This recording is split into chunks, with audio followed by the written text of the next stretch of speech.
Your confusion about basic lab values is putting patients at risk. That is what Dr. Gabriel said 48 minutes before the lobby television would display Sarah Chen's face beside the words "Missing Master Chief Petty Officer." He didn't know who was standing in front of him. He had no idea what he was about to wake up. The night shift at Cedar Creek Medical in Norfolk smells of antiseptic and burnt coffee, fluorescent lights casting shadows that make everything look like a crime scene. Sarah Chen moves through the cardiac unit with the efficiency of someone trained to save lives under fire. Her scrubs are pressed. Her badge clips at regulation distance from her collar. Her hands stay steady, even when the tremor from old shrapnel wounds tries to surface. 23 years of muscle memory doesn't disappear just because you change uniforms. She reads vitals like a combat medic reading a casualty. Pulse, respiration, oxygen saturation, blood pressure, core temperature, not numbers on a screen, but information about survival. The multi-trauma patient arrived at 2:47 a.m., a 72-year-old construction worker with crush injuries from a collapsed scaffolding. Sarah assessed him in the triage bay with the kind of precision that made Dr. Gabriel's throat tighten. She'd performed a combat assessment without thinking: ABC protocol, hemorrhage control, shock indicators, internal injury prediction. Her fingers found the femoral artery pulse in 4 seconds. Her eyes tracked the jugular venous distension in the same breath.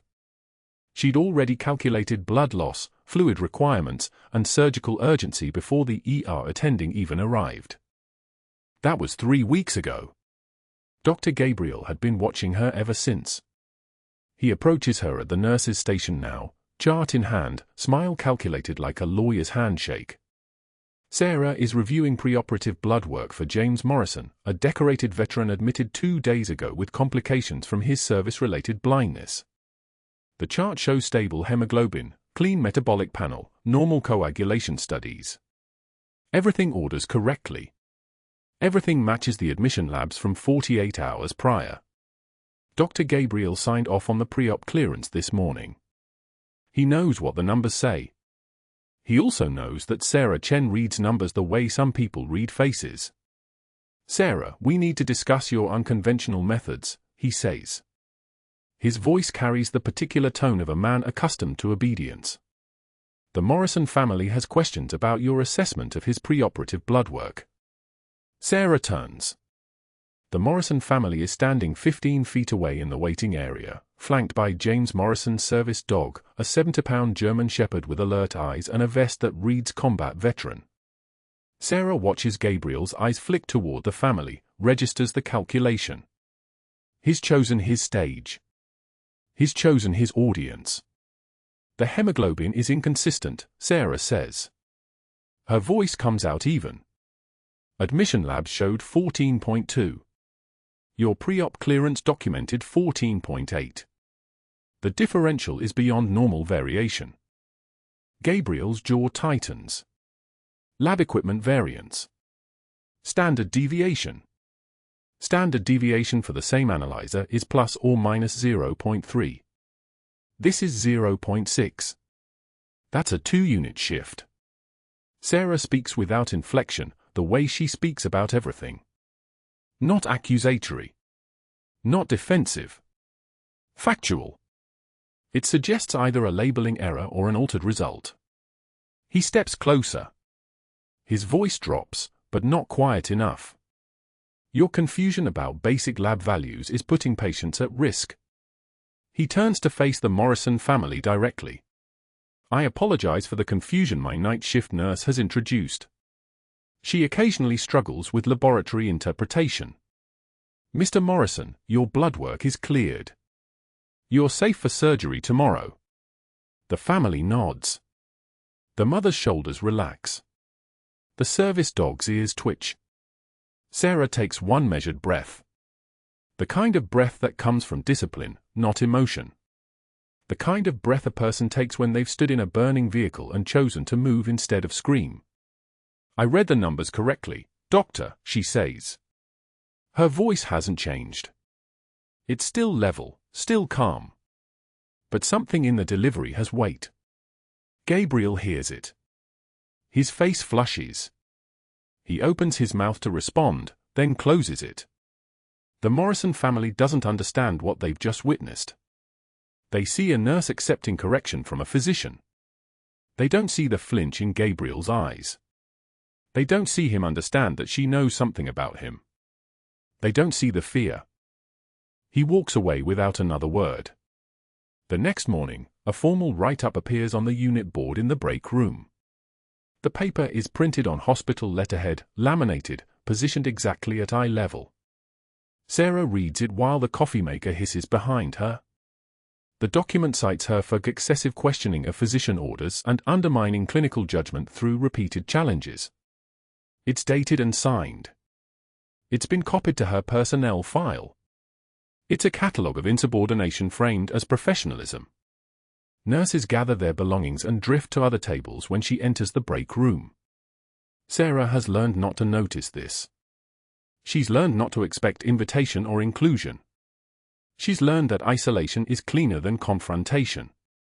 She pours her coffee, black, 1 sugar, and stands reading the write-up with the same composure she'd used to read a casualties chart. Her jaw doesn't clench. Her hands don't tremble. Her face doesn't register the calculation happening behind her eyes. She turns to Gabriel, who's hovering near the doorway, watching to see if she'll break. Accountability isn't insubordination, she says. Her voice sounds like something built from steel and time. He leaves. She finishes her coffee. The fluorescent lights buzz overhead like insects trapped in glass. The break room clock reads 6:43 a.m. The day shift arrives in 17 minutes.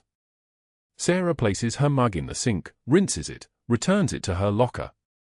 The faded unit patch sewn inside her jacket lining touches her hip when she moves. She doesn't check to make sure it's still there. Some things don't need checking. 3 hours later, James Morrison arrives for preoperative observation. He's a compact man with the bearing of someone accustomed to discipline, his uniform dark and precise, the service dog never more than 2 feet from his side. He's blind from an IED strike in Helm and Province 16 years ago. He's spent those 16 years rebuilding something like a life. His medical chart lists him as 41 years old, decorated soldier, stable psychiatric history, no complications anticipated. Sarah performs his final preoperative assessment herself. Gabriel tries to reassign her. The charge nurse, under his whispered influence, initially refuses. But the computer system has already logged Sarah as his primary nurse for this shift, and changing assignments requires paperwork, and paperwork requires explanation, and explanation requires Gabriel to speak his bias aloud, so he doesn't push. He watches instead. He watches Sarah take Morrison's blood pressure with a precision that seems unnecessary for a routine vitals check. He watches her ask about medications with the specificity of someone checking a supply manifest. He watches her hands move along Morrison's arm to locate the optimal foresight with the kind of certainty that comes from muscle memory, not training manuals. Sarah inserts an 18-gauge peripheral 4 on the first attempt. The needle slides in with the kind of fluid confidence that makes you forget there's a weapon involved. Morrison doesn't flinch. He's trained in pain as information, just like she has been. 12 years, Sarah says without being asked, answering a question Morrison didn't pose. 3 tours. 2 Purple Hearts. She pauses, then adds, "You did the right thing." Morrison's head turns slightly. His sightless eyes focus on where her voice originated. The service dog's tail thumps against the bed frame. "You were there," he says. It's not a question. "Once," Sarah says. She doesn't elaborate. Some memories don't survive translation into words. Gabriel watches this exchange from the doorway and his face goes very still. He sees something in her posture he recognizes from intelligence briefings he should never have attended. He sees the way she stands like someone built from concrete and discipline. He sees the way Morrison's dog responds to her with the recognition of one trained operative toward another. He walks away without speaking. Sarah finishes Morrison's preoperative assessment at 3:15 p.m. His vitals are stable. His labs are clean, the real labs, not Gabriel's altered numbers. His surgical team arrives at 5 p.m. By 6 p.m., he's in the OR, prepped for a routine knee reconstruction that will take 90 minutes, and Sarah will return to the night shift in 8 hours, and Gabriel will be waiting to see if she's broken yet. But that wasn't the worst part. The worst part was that Gabriel had already decided she wouldn't leave Cedar Creek Medical alive. Not because of the blood work. Because of what he'd seen in her eyes when she mentioned the Hindu Kush. Because of the way her hands had moved during that multi-trauma triage 3 weeks ago. Because of the faded unit patch he'd glimpsed when she'd changed shifts, the patch that matched a unit designation from a classified operation he'd testified would never be mentioned again. He'd rebuilt his career on burying that operation. He'd spent 20 years ensuring no witness, no survivor, no documentation could ever connect him to the decision he'd made in that Pentagon conference room. And now she was here. Now she was asking questions about blood work. Now she was standing in his hospital, and she was beginning to remember. The break room smelled like burnt coffee and resignation. Sarah sat alone at a corner table, her sandwich untouched, watching the fluorescent lights flicker overhead like mechanical heartbeats. 3 nurses gathered their belongings from the counter, Jennifer, Marcus, and a traveling nurse named David who'd only been at Cedar Creek Medical for 2 weeks. They didn't make eye contact. They didn't say goodbye. They simply picked up their bags and moved to a table on the opposite side of the room, their chairs scraping against linoleum like a verdict being announced. Sarah had stopped expecting explanations. The pattern had started 5 days ago, right after the blood work incident with Morrison. Now it was automatic. Sit down. They leave. Repeat.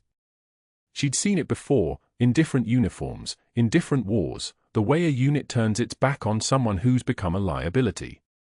The way silence becomes a weapon more effective than any verbal attack. A single tear tracked down her cheek. Not from sadness.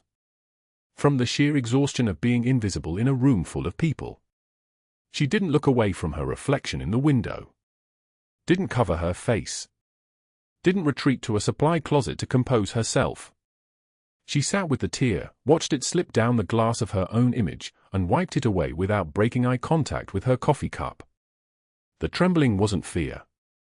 It was restraint. Behind her, by the refrigerator, Dr. Gabriel stood with his phone pressed to his ear. His voice was low, deliberately conversational, the tone of a man sharing a concerned observation rather than orchestrating a campaign. "I appreciate you listening," he said to whoever was on the other end. "I'm not trying to make waves here. I'm just flagging something I've been seeing. Pattern of instability. Boundary issues. Yesterday she questioned my assessment in front of a patient's family. This morning she's arguing about lab values again." He paused, as if listening to a response. No, I don't think she's incompetent. I think she's struggling. Maybe too much stress. But on a cardiac unit, we can't afford distractions. Can we? Just wanted you to know I'm documenting everything. He hung up and turned toward the coffee maker, his smile perfectly calibrated, concerned, professional, the expression of a doctor genuinely worried about a colleague's well-being. When he passed Sarah's table, he didn't acknowledge her. That was the cruelty of it. The indifference. The message, you don't matter enough to fight with. You're already erased. The next morning, the unit board by the nurse station held a new document. A formal write-up. Sarah's name at the top. R.N. Chen, written warning. Excessive questioning of physician orders. Insubordination. Failure to follow chain of command. The handwriting was Gabriel's, precise and clinical, each letter a small nail driven into her reputation. Staff hurried past it without reading, but they all knew. Hospital communication traveled faster than blood through a vein. Sarah stood in front of the board for exactly 17 seconds. Long enough to read every word. Long enough for the weight of it to settle into her shoulders. Her hands didn't shake. Her jaw didn't clench. Her eyes didn't water. She simply read it the way a soldier reads orders, with the kind of calm that comes from having already survived worse. You need to sign at the bottom. Dr. Gabriel's voice came from behind her, smooth as a knife sliding between ribs. Unless you'd like to dispute it formally? That would be even more time-consuming for everyone. She turned to face him without hurrying, without anger flashing across her features. Her voice, when she spoke, was steady and devastating in its precision. Accountability isn't insubordination. Then she turned back to the board, picked up the pen attached to its chain, and signed her name with the same careful penmanship she used to document vital signs. Her signature looked like a soldier laying down her arms. Gabriel's smile faltered. Just for a moment. Just long enough for her to see it. Then he walked away. But that wasn't the worst part.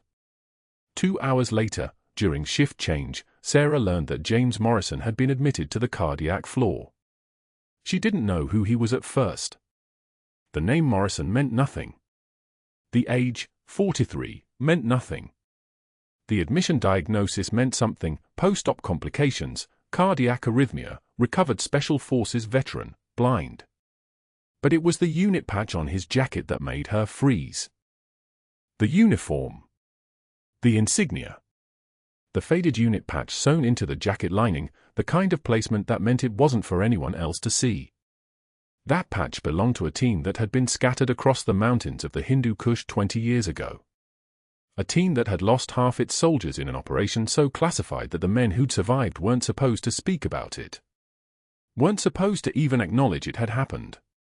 A terrified private. A burning vehicle. A girl, not even Sarah yet, not yet the Master Chief, still just a combat medic with steady hands and no time to think about consequences. She'd pulled him from the wreckage. She remembered the weight of his body in her arms. She remembered his screaming. Now he lay in room 347, blind and recovering, with no idea that the night shift nurse assigned to his care had pulled him from a fire 2 decades ago. Sarah stood outside his door for 8 seconds. Just long enough to breathe. Just long enough to remember that she was supposed to be a civilian now. A nurse. Nothing more. A shadow moving through a hospital, helping people, and then disappearing. She knocked and stepped inside. Morrison's eyes were covered by medical tape. His left hand was wrapped in gauze. The cardiac monitor beside his bed traced the rhythm of his heart in green waves across a black screen, a visual representation of something that had spent 2 decades beating in the dark, underneath a body that had learned to navigate without sight. He turned toward the sound of her footsteps, his head moving with the precision of someone who'd mapped this room by sound and memory. "Evening," Sarah said. Her voice was professional. Neutral. "I'm your night nurse. Just checking your vitals and making sure you're comfortable."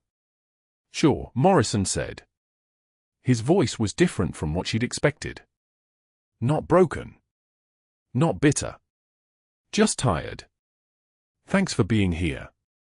Sarah moved through the routine: blood pressure, heart rate, oxygen saturation, the flow of fluids through his full line. Everything normal. Everything according to protocol. She was a nurse doing her job. Nothing more. The patch sewn in his jacket could have been anyone's. The face she couldn't quite see in the darkness could have been a stranger. Except she knew his hands. She'd wrapped bandages around them before. She'd felt the tremor in his fingers when the shock wore off and the pain set in. "You've been through cardiac surgery before?" she asked, keeping her voice steady. "Just this once," Morrison said. "They said my heart was running irregular. Probably the altitude work years ago. Hindu Kush does things to you." There it was. The confirmation. The moment when a coincidence became a collision. Sarah's hands continued moving with the muscle memory of 1,000 medical procedures, but something inside her shifted. A door closing. A decision being made. She would not ask him if he remembered. She would not tell him who she was. She would simply care for him the way she cared for every patient, with the precision of someone who had learned long ago that what you do in the dark matters just as much as what you do in the light. "You're stable," she said. "Your rhythm is holding. Get some rest." "Thank you," Morrison said. And for just a moment, his unseeing eye seemed to track her movement toward the door, as if some part of him remembered her. Some buried part of his nervous system that knew her presence the way soldiers know the sound of incoming fire. Sarah stepped into the corridor. The monitor's beeping continued behind her, steady, reliable, alive. She had no idea that Dr. Gabriel had already begun making his moves. No idea that the experienced ICU nurses would be reassigned by morning. No idea that her access to certain medication rooms would be restricted by afternoon. No idea that he was making phone calls to hospital board members about a liability concern on the night shift, laying groundwork for something he hadn't yet decided to build. All she knew was that a man she'd pulled from a burning vehicle 20 years ago was lying in a hospital bed 3 rooms down from where she stood, and his heart was beginning to fail.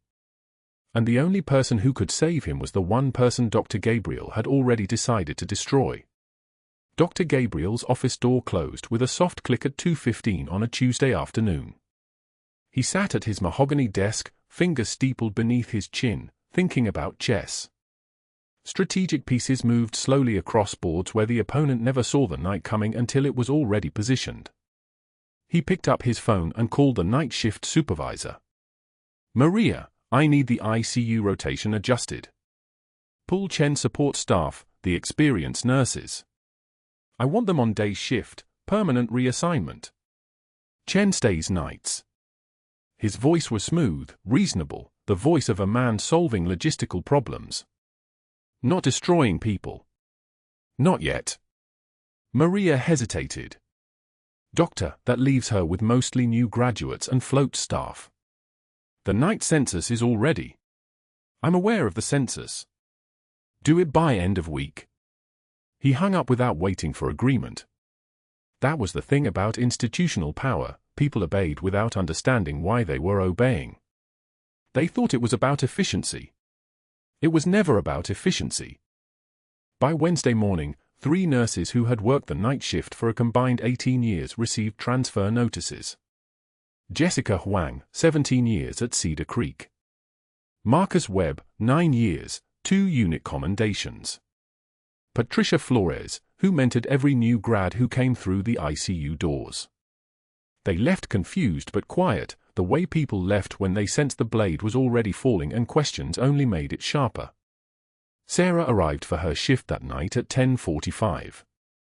The unit felt different immediately, the smell of antiseptic and coffee replaced by something quieter, emptier.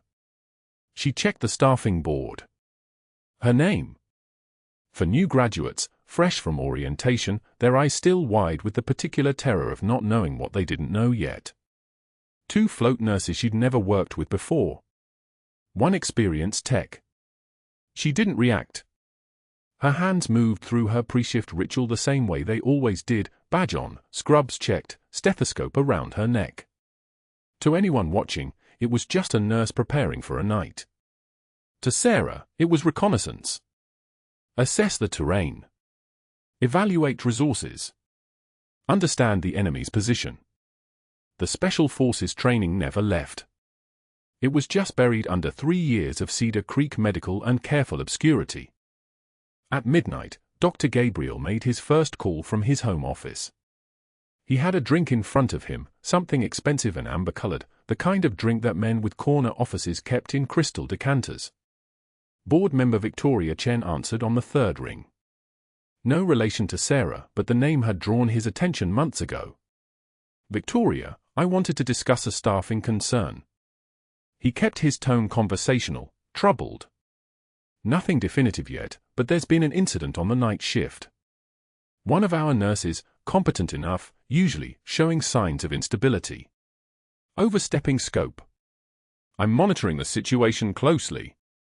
Victoria listened the way board members always listened, ready to be worried, ready to protect the institution. "Is she a safety risk? That's the question I'm asking myself. I'm documenting everything very carefully. I wanted you aware, in case it escalates." He paused, let that word sit there like poison in water. Escalates.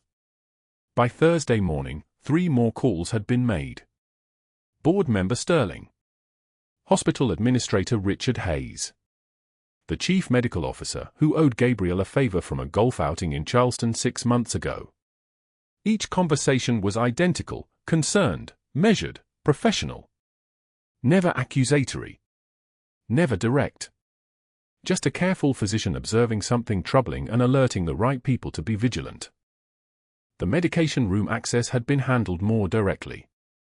Gabriel submitted a request to pharmacy on Wednesday afternoon, restrict certain controlled substance access to attending physicians and senior residents only.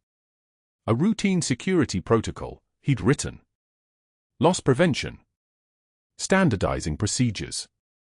By Thursday evening, Sarah's badge no longer opened that room. She discovered it at 2 a.m. when she needed 1 milligram epinephrine during a septic patient's deteriorating vitals and had to page a resident to retrieve it. The resident was new. Slow. The minutes stretched like taffy. The patient's blood pressure dropped to 74/41. Sarah's hands wanted to move faster than her official scope allowed. She stood watching the monitor, watching the numbers decline, breathing through her nose at a measured rate that would have seemed calm to anyone untrained. Inside, decades of muscle memory screamed at her. Inside, she was still 28 years old in a burning compound, reaching hands covered in someone else's blood because waiting meant bodies. The resident returned with the epinephrine. Sorry, pharmacy was slow. No problem. Sarah's voice was perfectly even. Thanks. She pushed the medication. The patient stabilized within 60 seconds. The resident wouldn't remember the moment a year from now. He wouldn't know how close his patient had come to cardiac arrest because someone had calculated exactly how long it would take a frightened young doctor to walk to pharmacy and back. He wouldn't know that calculation was the whole point. By Friday morning, the schedule for the following week had been posted. Sarah examined it while drinking coffee that tasted like chlorine and resignation. For consecutive night shifts.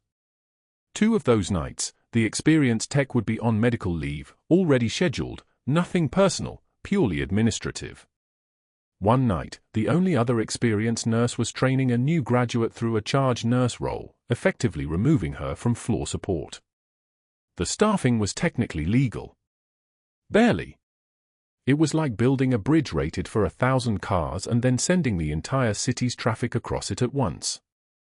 Gabriel's 5th call came Friday afternoon, this one to his attorney, a retainer kept specifically for professional liability matters. I want documentation started on a potential scope of practice issue with one of our night shift nurses. Nothing actionable yet, but I'm building a file. How extensive should the record be? The attorney understood immediately. This wasn't about safety. This was about liability protection. Thorough. Dated entries. Witness statements. Anything that demonstrates your due diligence in identifying and documenting the concern. If this ever goes to litigation, we want to show you were monitoring carefully. Understood. Gabriel smiled slightly as he hung up. The attorney had just signed off on a framework for termination. Once enough documentation existed, once enough board members were alerted, once the right people understood there was a problem brewing on the night shift, then came the incident. Every play needed an opening move and an ending. Gabriel was simply constructing the board. Sarah worked Monday night without mentioning any of it. She moved through the unit like water finding cracks, efficient, adaptable, solving problems before they could become crises. A new graduate froze during a rapid response. Sarah guided her through the steps. A float nurse couldn't locate a patient's chart. Sarah knew exactly which system it was in and retrieved it without making her feel stupid. A monitoring line became contaminated. Sarah obtained a new one and didn't mark down the incident, just solved it. By 2 a.m., she was the only person actually running the unit. The 4 new graduates were trying, genuinely trying, but their knowledge had gaps you could drive trucks through. They called her constantly. She answered every time. No resentment in her voice. No frustration. Just a nurse doing her job. At 3:15 a.m. on Tuesday morning, James Morrison's monitor started screaming. The alarm cut through the quiet like a blade. Ventricular fibrillation. Sudden. Complete. A man's heart simply stopping, the electrical system misfiring from damaged tissue, his body forgetting how to keep itself alive. Sarah was in his room in 6 seconds. She'd been charting at the station directly across from his door, which was the only reason the response time was so fast. Call a code. Now. She was already removing the defibrillator pads from his chest, already assessing airway, breathing, circulation. The new grad nurse fumbled for the phone. Code blue, ICU Bay 7. Code blue, ICU Bay 7. Compressions. 30 compressions at 120 beats per minute, the rhythm driven into muscle memory by training that had happened in desert compounds and forward operating bases where there was no waiting for helicopters. Sarah's hands moved with the terrifying fluid precision of someone who had been saving lives while bullets flew overhead. She counted silently. 1, 2, 3, 4, 5, and her hands moved like pistons, perfectly calibrated depth, perfectly controlled pressure. The defibrillator charged. One shock. The monitor showed asystole, flat line, no electrical activity at all. They pushed epinephrine. Another shock at 4 minutes. Still nothing. 5 minutes without meaningful perfusion. Brain tissue dying by the second. The code team was en route, ETA for minutes, maybe 5 if traffic was bad, but traffic was always bad at 3 in the morning on a Tuesday and Morrison didn't have 4 minutes. Sarah stopped compressions briefly. Get me a crash cart with a thoracotomy tray. The new grad stared. What? Now. Stat move. There was authority in that voice, not the careful, deferential tone of a nurse asking for physician approval. Command voice. Military voice. A voice that made people move without needing to understand why. The float nurse and the new grad both ran. Sarah had her knife by the time they returned. The technique came back like muscle memory, like riding a bicycle, except the bicycle was a human chest and the stakes were a man's life, and she had maybe 90 seconds before permanent neurological damage became inevitable. She made the incision with absolute precision, left anterior lateral thoracotomy through the 5th intercostal space, 6 inches long, exactly where she'd made it 100 times before in places where there was no anesthesia and no time and no choice. The ribs spread with confidence that comes from saving lives while explosions happened 30 meters away. She reached into Morrison's chest cavity and found his heart, a muscle the size of a fist, cold, still, waiting. Her hands moved automatically. She compressed it directly, feeling the tissue respond, feeling the chambers fill and empty under her fingers. 1, 2, 3, 4, 5, the rhythm exactly right, 2/3 depth, the protocol she'd pioneered in the Hindu Kush that was now taught at every combat medic school in the country. The monitor showed a rhythm. Not perfect, but present. She continued compressions while the new grad stared in shock, her mouth open slightly, her brain trying to reconcile what she was seeing with what her training had told her was impossible. How do you, or where did you learn? The graduate started. Sarah didn't answer. Her focus was absolute. On the heart beneath her hands. On the moment it fluttered, contracted, took over its own function again. On the monitor showing sinus rhythm at 102 beats per minute, steadying, strengthening, alive. Pressure coming up. The float nurse's voice was shaking.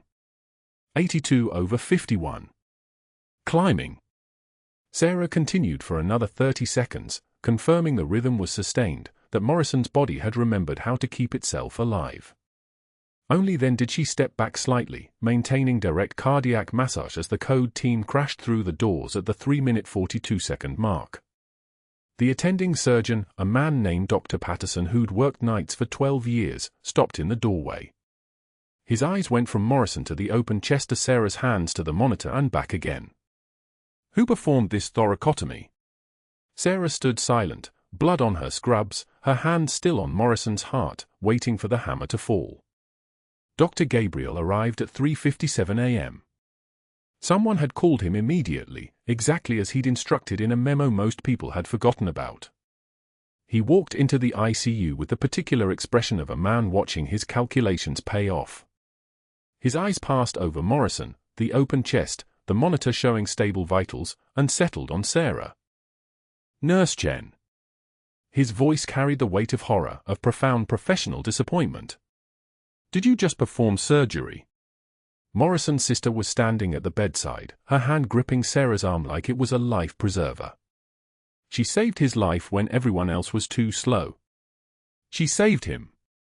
Gabriel shook his head slowly, the expression of a seasoned physician observing the unraveling of a career. She may have just ended hers. This is a gross violation of protocol. Sarah removed her gloves with steady hands. The room had fallen completely silent, the kind of silence where you could hear the ventilator wheeze its mechanical rhythm, where every monitor sounded like a confession. She turned to face Dr. Gabriel, and her voice came out quiet, measured, the voice of someone who had made peace with consequences. He would have died. Gabriel's response was immediate. My office. Now. As Sarah walked past Morrison's bed, her hand reached out and touched the rail gently, a gesture that was too familiar, too personal, something in the movement too practiced. The blind veteran's hand twitched toward the sound of her footsteps, something in his unconscious mind, something buried in neural pathways that had never forgotten, recognizing a presence from 20 years ago. But Sarah was already walking away. The cardiac monitor flatlined at 2:47 a.m. One long beep. Then silence. Sarah's hands were already moving before the sound finished echoing through the ICU. No hesitation. No prayer. Just muscle memory waking up after 20 years of pretending to sleep. Morrison's chest heaved once. Twice. Then nothing. The rhythm on the monitor was a flat line with jagged electrical noise, ventricular fibrillation. The heart wasn't beating. It was just twitching uselessly inside his ribcage. Whoever arrived to run the code would be minutes away. In the Hindu Kush, minutes meant death. In Norfolk, it meant the same thing. Sarah moved with the terrifying fluid precision of apex predators. No wasted motion. No second guessing. She grabbed the crash cart with one hand and Morrison's shoulder with the other. I need you to stay with me, she said, though he was already unconscious. The words were for her. A ritual. A ghost speaking to ghosts. She called for assistance. No one came. Gabriel had scheduled it that way.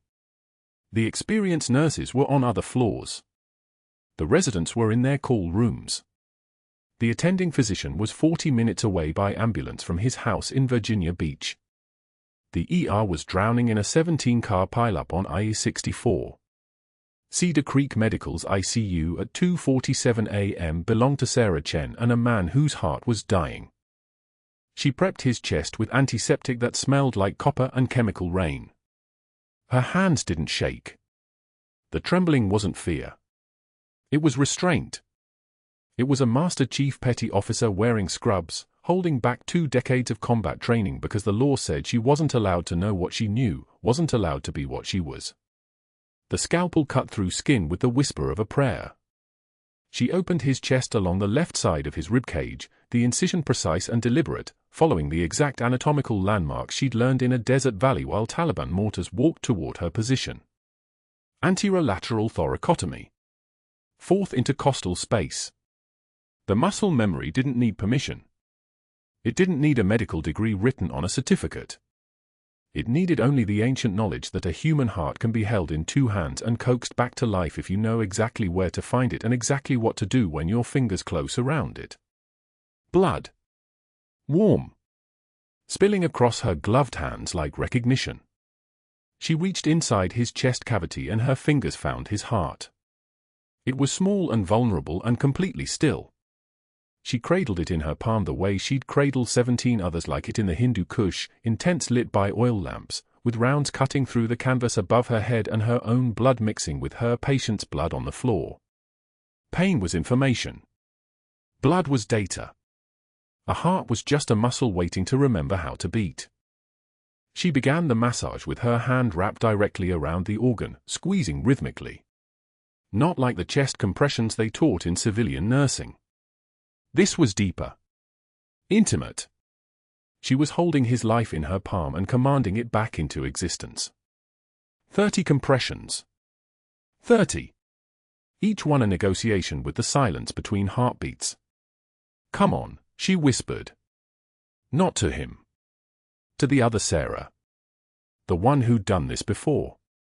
The one who'd saved 17 men while taking fire, while bleeding through tourniquets of her own, while watching friends die in her arms because there weren't enough hands and there was never enough time.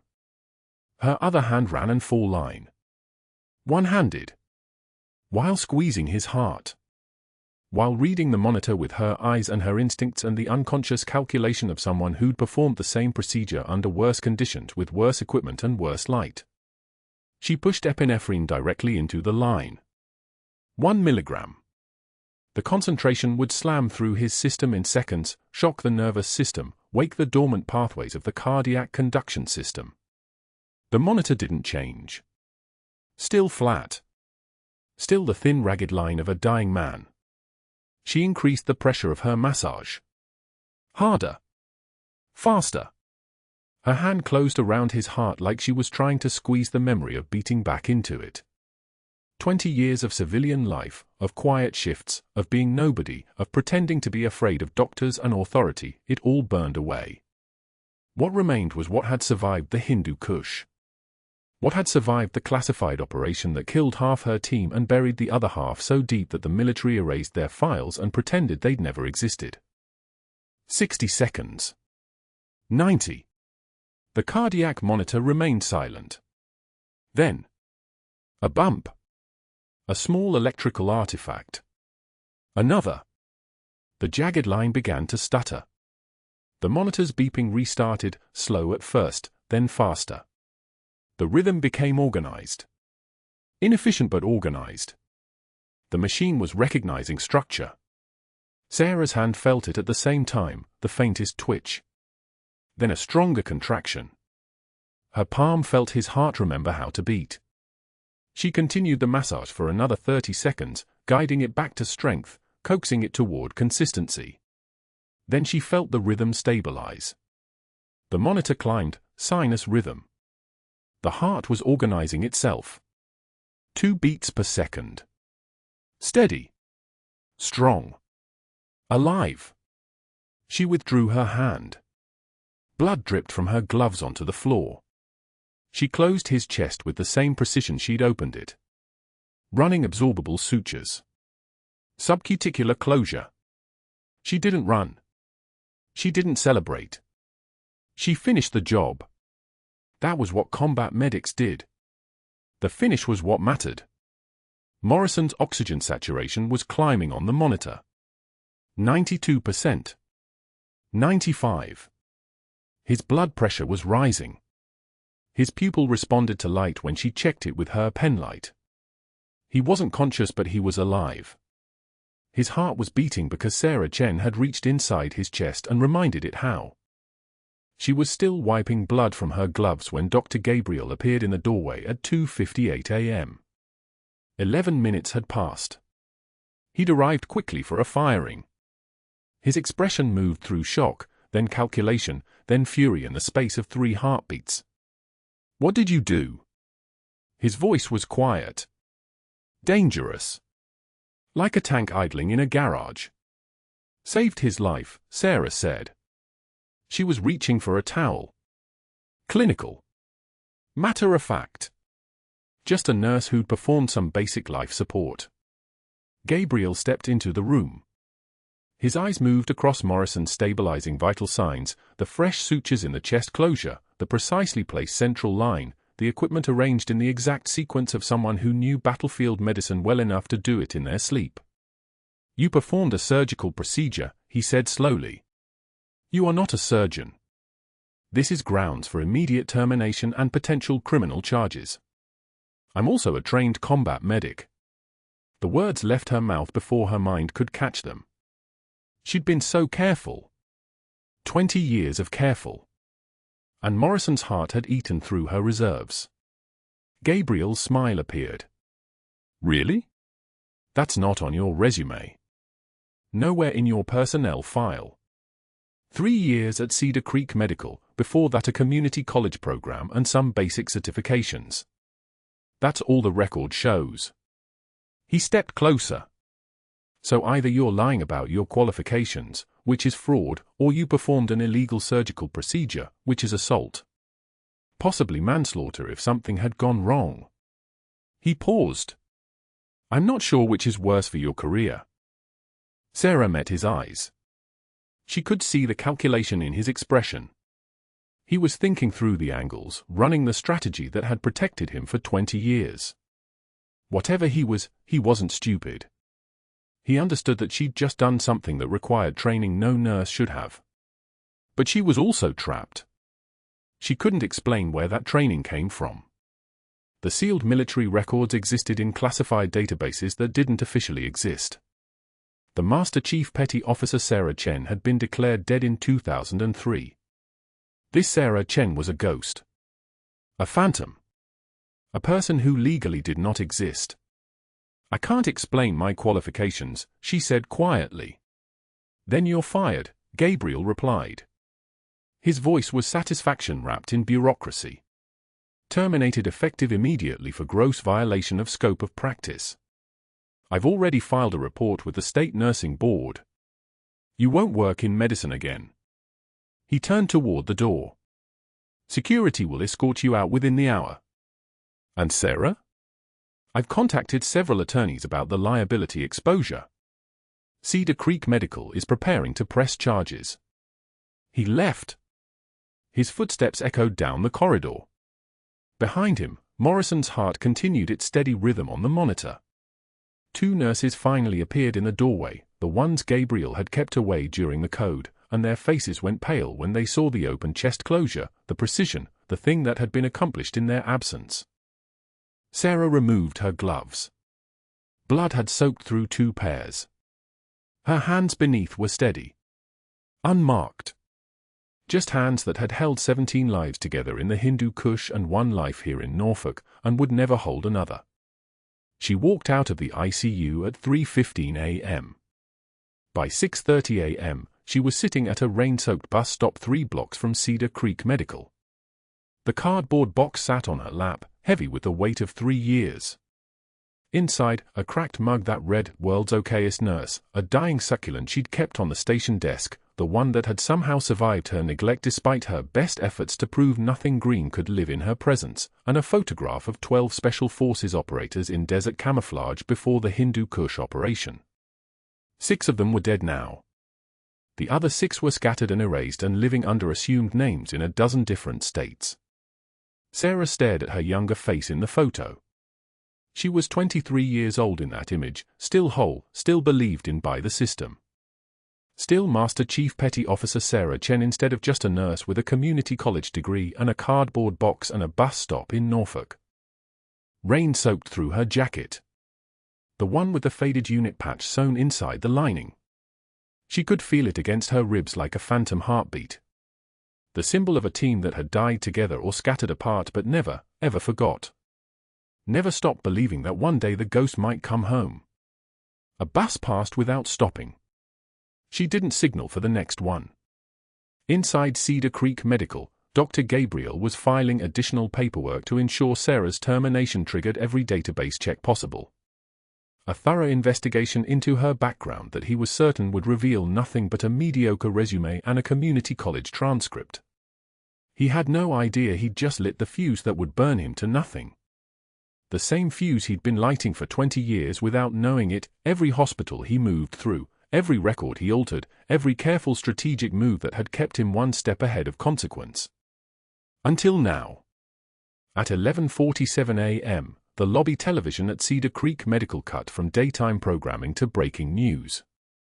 The screen filled with a photograph, military dress uniform, Master Chief anchors gleaming, medals in precise rows. The face was younger, harder, but unmistakable. The newsreader's voice filled the silent room. "We're following breaking news out of the Pentagon. A Master Chief Petty Officer presumed dead for 20 years has been identified through advanced DNA analysis. Sarah Chen, missing since a classified operation in 2003, is alive." The security guard stood from his desk, his hand moving to his chest in salute before he even realized he was moving. "That's a Master Chief Petty Officer," he said. "Special Operations Combat Medic. "That's Commander Chen." Morrison's sister gasped. "The nurse?" "The one Gabriel fired." But that wasn't the worst part. That wasn't the moment that would change everything. The hospital lobby television flickered to life at 2:47 p.m. Breaking news. The banner crawled across the bottom in white text: Master Chief Petty Officer Sarah Chen, presumed dead 20 years, identified through DNA as missing Hindu Kush combat medic. The anchor's voice cut through the waiting room like a siren nobody heard coming. The Navy has confirmed that Chen, listed as KIA in a classified 2004 operation, was rescued by civilian hospital staff 3 days ago without knowing her true identity. The photograph on screen was Sarah in dress blues, 20 years younger, face hard as stone, medals already pinned to her chest. Bronze Star. Silver Star. Navy Cross. Dr. Gabriel stood in the doorway between the cafeteria and the lobby. His coffee cup slipped from his hand. It didn't shatter. It just sat there on the tile, liquid spreading in a thin brown halo. In the waiting room, a man in a wheelchair went rigid. His name was Patterson. He'd served with Sarah's unit 20 years ago. His voice came out like a gun being cocked. "That's the code name. Atlas 9. He said it to nobody, to everyone. That's impossible. Atlas 9 was KIA. We buried her. We watched them fold the flag." His hands gripped the armrests until his knuckles turned white. "That's impossible." The veteran security guard, 62 years old, 38 years of service, medals he never talked about, stood from his desk and stared at the television. Then he looked toward the hallway. Toward where Sarah had walked past him 1,000 times in 3 years. His voice carried across the lobby like a command being issued: "That's a Master Chief Petty Officer. Special Operations Combat Medic. Those don't exist in civilian life. Those people don't stop existing." He said it loud enough that everyone heard. Everyone turned to look at him, then back at the television, then toward the hallway. The pieces were moving into place in real time. The quiet nurse. The blood work. The firing. The emergency thoracotomy that shouldn't have been possible. The 2-star general who'd arrived to visit Morrison that morning sat in the corner chair, the one nobody chose because it faced the wrong direction. He watched the television the way a man watches dominoes fall. He reached for the remote. His hand moved with the precision of someone who'd given orders that changed wars. He turned up the volume. Read aloud from the news ticker: Master Chief Sarah Chen credited with pioneering frontline cardiac protocols still used in combat medicine today. Navy Cross for Valor under fire. 2 silver stars. Purple Heart. Promoted posthumously to Master Chief rank in 2005. The general's jaw moved once. Then he was silent. Morrison stood from his chair. The service dog, 3 months old, still learning, rose with him. The veteran touched the faded unit patch sewn inside Sarah's jacket lining, the one she'd draped over him 3 nights ago when he was still a man who didn't know he was going to die. His fingers traced the embroidered insignia. The colors had bled into each other over 20 years. But the shape was unmistakable. His unit. His blood type. Morrison's voice came out steady, the voice of a man who'd already made peace with impossible things. "She died holding a tourniquet on my leg while taking fire. That was in the Sanjin Valley, outside the forward operating base." He paused. "I'm only here because she gave me her blood. Direct transfusion. She didn't even type it. She just cut her own arm open and held it against mine until our pressures equalized." He turned toward the television. "That's Master Chief Sarah Chen. She's been working night shift at Cedar Creek Medical for 3 years. I've been trying to remember why her voice sounded like home." The room went dead silent. The general stood. He was 6 feet tall, 240 pounds of command authority and purpose. His uniform had stars on the shoulders. His shoes had been polished by someone who understood that precision. He walked toward the hallway without saying a word. The other officers followed. Patterson in his wheelchair caught the handles and pushed himself forward. The security guard stepped aside to let them through. Nobody was stopping this. Sarah stood in the break room. She was holding a cup of coffee that had gone cold 20 minutes ago. She hadn't moved. She was staring at nothing the way people do when their entire history is being broadcast on national television. The door opened. The general walked in. She didn't flinch. She didn't move. She just turned her head and made eye contact with a two-star like he was a first-year resident asking for guidance. He looked at her for 3 seconds. Then he knelt. Right there on the hospital break room floor, in his dress uniform, he knelt. It wasn't a gesture. It was a ceremony.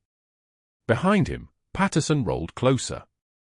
The security guard stood in the doorway, salute held, unmoving. Sarah's coffee cup sat on the counter, abandoned. She didn't say a word. But that wasn't the worst part. That wasn't the moment that would change everything. In Gabriel's office, federal investigators were already waiting. NCIS, Homeland Security, Naval Criminal Investigative Service. They'd arrived 40 minutes after the television announcement broke. Gabriel had filed that morning's investigation into Sarah's unauthorized background at 6:15 a.m. He'd thought it would bury her. Instead, it had triggered a federal flag on a deceased combat operative. A name that supposedly didn't exist in the civilian world. A digital ghost that had just appeared on national news. The lead investigator, a woman with the presence of someone who'd done this before, who dismantled conspiracies and buried secrets, looked at Gabriel across his own desk. "Doctor, why were you so determined to investigate this particular nurse?" Her voice was like a scalpel. Clean. Precise. Expecting the incision to go deep. Gabriel's explanations about patient safety and protocol violations sounded hollow now. The room had changed. The facts had changed. Everybody knew that Sarah Chen had saved a patient's life using procedures that required a decade of battlefield trauma experience. Everybody knew she had a Navy Cross. Everybody knew that Gabriel had fired the person who'd stopped a man's heart with her hands and restarted it again. The hospital administrator arrived with 2 attorneys. They moved like sharks, coordinated and efficient. "Dr. Gabriel, several families have come forward with questions about surgical outcomes you were involved in. We're cooperating fully with the federal investigation." The investigators opened 3 files. Then 4. Then 5. Each one a patient. Each one a surgery Gabriel had completed. Each one with altered documentation. Records that showed complications he'd never reported. Blood products he'd never ordered showing up in the official logs anyway. A pattern. Not a mistake. A pattern. One investigator read from a file, "You pressured Nurse Henderson to sign off on a post-operative report that showed normal vitals. She told us the patient coded 43 minutes after you signed the discharge. Patient died 16 hours later from fat embolism. You documented it as cardiac event, unrelated to procedure." Another investigator, Patient Martinez. "Surgical error during hepatic repair. You altered the operative report and threatened the surgical tech. Said she'd lose her license if she reported it." Another, Patient Morrison, not the veteran in this case, a different patient, post-operative infection. You documented it as pre-existing sepsis to avoid reporting requirements. Gabriel's hands began to shake. Not from fear. From the recognition of what had happened. He'd launched an investigation into Sarah to bury her. To protect himself. But that investigation had triggered federal protocols. Classified operative. Navy records. NCIS involvement. Once the door opened, everything came through. Every chart. Every decision. Every lie. The board hearing happened 3 days later. Gabriel's medical license wasn't suspended. It was stripped. Not revoked pending review. Stripped. The difference was a matter of 2 words and the rest of his life. The board chairman read each charge with the weight of absolute finality. Falsifying patient records. Obstruction of investigation. Gross negligence. Endangering patients. Each one a nail in a coffin Gabriel had built himself. Morrison attended the hearing. His service dog sat at attention beside his chair. The blind veteran didn't say anything. He didn't need to. His presence was enough. The man Sarah had saved, the soldier she'd bled for 2 decades ago, sitting in the gallery while Gabriel's career disintegrated like old paper. Gabriel signed the acknowledgement at the bottom of the revocation order. His signature looked like a man dying. It probably was. 6 months later, Sarah Chen pinned her Master Chief anchor back onto her service dress blues. The uniform fit like a second skin. Like 20 years of waiting had been the exhale before the breath. The Department of Defense had restored her records, her rank, her medals, her name to the official ledger. Cedar Creek Medical had been her cover. The VA hospital in Norfolk had been her destination. They'd created a position specifically for her, Director of Emergency Medicine, Combat Trauma Division. It was the first time in 2 decades anyone had asked her name and written it down legally. Morrison attended her first morning briefing. His service dog rested its head on Sarah's polished boots while she reviewed patient intake protocols for the trauma unit. The dog didn't move. It was trained not to. But it stayed there, weight and warmth and presence, a living anchor. Master Chief, Morrison said afterward, my sister found something. She was cleaning out my old gear. He held out the cracked mug. The one that read, World's Okayest Nurse. Somehow it had survived. Somehow it had made it from that cardboard box on the bus stop bench to Morrison's sister and back again. Sarah's composure finally broke into something that wasn't military composure at all. It was just a smile. Just Sarah. Just home. The succulent was alive again. It thrived on her new office windowsill. Through the window, she could see Cedar Creek Medical 3 blocks away. Last week she'd seen Dr. Gabriel through the glass of a strip mall urgent care clinic wedged between a personal injury lawyer and a payday loan store. He was taking throat cultures. Typing prescriptions. Writing down patient names that nobody would ever question. He looked up once, met her eyes across the parking lot. Sarah nodded once. Not forgiveness. Just acknowledgement. Just the recognition that some people destroy themselves so completely that mercy becomes irrelevant. Her new team watched her with respect that had been earned twice over. First on battlefields in the Sanjin Valley that most of them would never see. Now in an emergency department where her protocols saved lives every shift. Where her orders were followed because people understood they came from someone who'd paid the price for every single one. At the end of her first week, Sarah stood before a room full of combat medics and trauma nurses. Her voice dropped an octave. True heroism is what you do when the world stops watching, she said quietly. Morrison's service dog thumped its tail in agreement. Outside, rain hammered the Norfolk streets like applause. Sarah Chen was finally home. If you've made it this far, you understand what it means to be underestimated. Subscribe for more stories about the quiet ones who carry the weight. The ones we all overlook until the moment we realize they were never quiet at all.